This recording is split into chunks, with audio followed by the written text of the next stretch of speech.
some of this future, right? What does the future look like? I really do believe that we will get to a point where we have a sustainable energy future, not just for the nation, but for the world. And I will tell you, I believe the only path that we get there is through nanotechnology, right?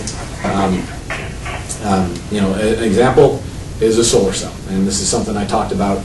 Unfortunately, we in Chicago and the Midwest aren't blessed with amazing solar insulation, if you will. It's not like the Southwest. Having said that, the math can still work. The problem with solar cells is they were designed for the Cold War, for space, for satellites, to last 30 years, and have perfect reliability, because if you have to go up there and fix it, it costs you a couple $100 million. So you don't want to do that. And so it was a very high cost structure, highly reliable thing. That's not the same cost structure as what you need for terrestrial-based applications when you put it on your roof, where it can be serviced. Right? It's a very different world. And so, what we did is we moved from single crystalline silicon to polycrystalline silicon. Now people are looking at what I characterize as roll-to-roll manufacturing processes.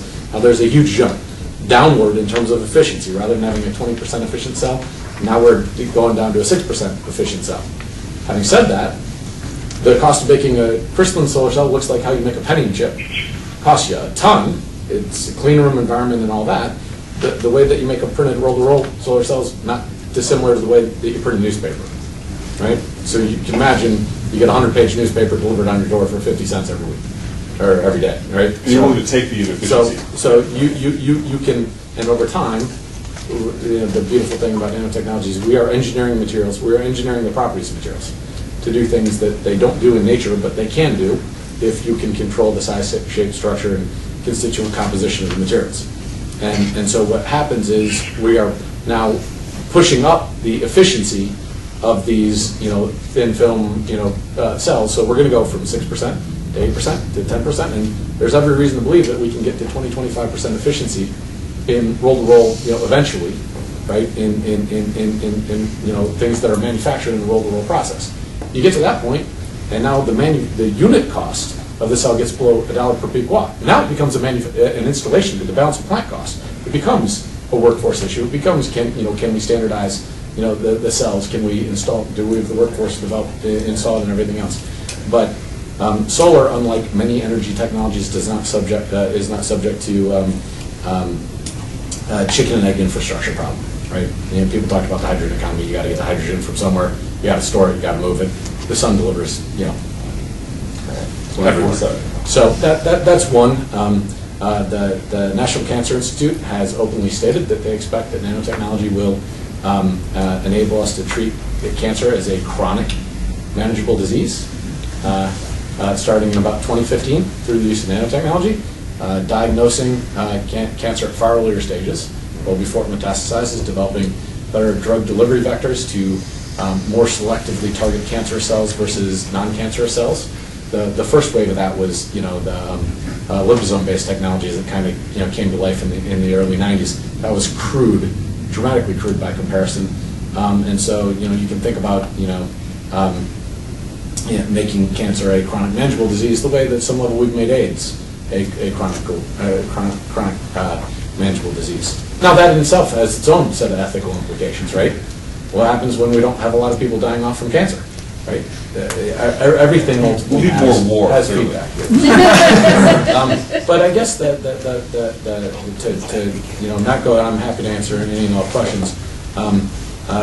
First, let me, before I try to take on your question, just say, how do you move things in a free and democratic society? One of the things that I find amazing is that we don't leverage the power of markets and consumer feedback loops as well as we could. I happen to really believe in creating a sustainable environment and all that kind of stuff, and yet no one ever figured out how to get to me and market a finance solar cell to go on my roof, and that's a pretty pathetic sign.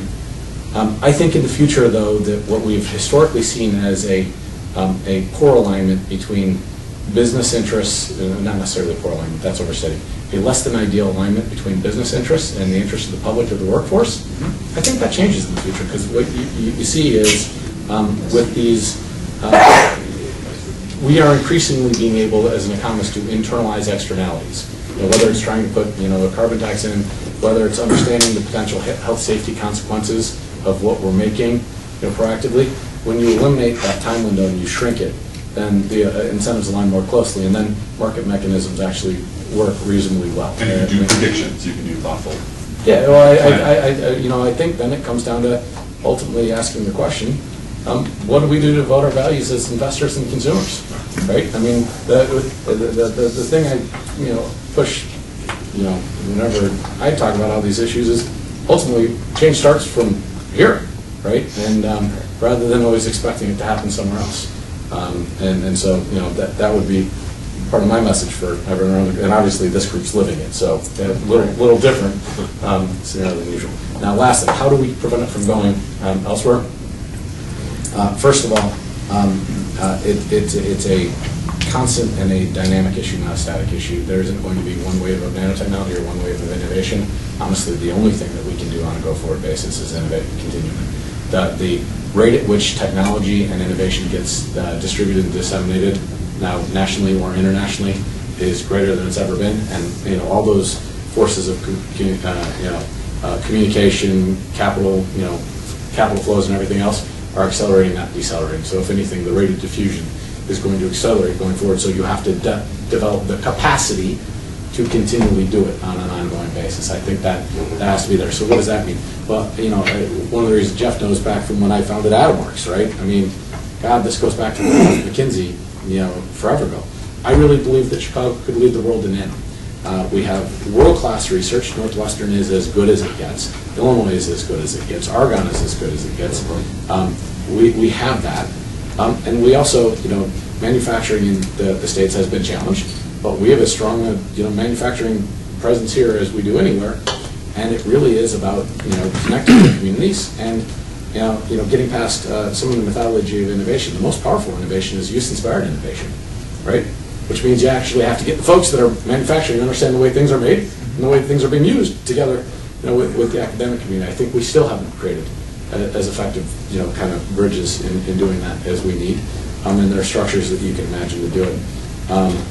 I think that some of the workforce issues, these are incredibly powerful. The technical skill level workforce is, still 5 or 10 years out. Very important to start focusing on now. It's more of a PhD issue at this point, and connecting kind of the PhD level innovators, developers to the companies that have an understanding of the needs and pain points within the industries, and bridging that gap. And if we do that, then we can, and we start to look in our backyard for innovation rather than looking to, Boston or Silicon Valley or, wherever else. We can change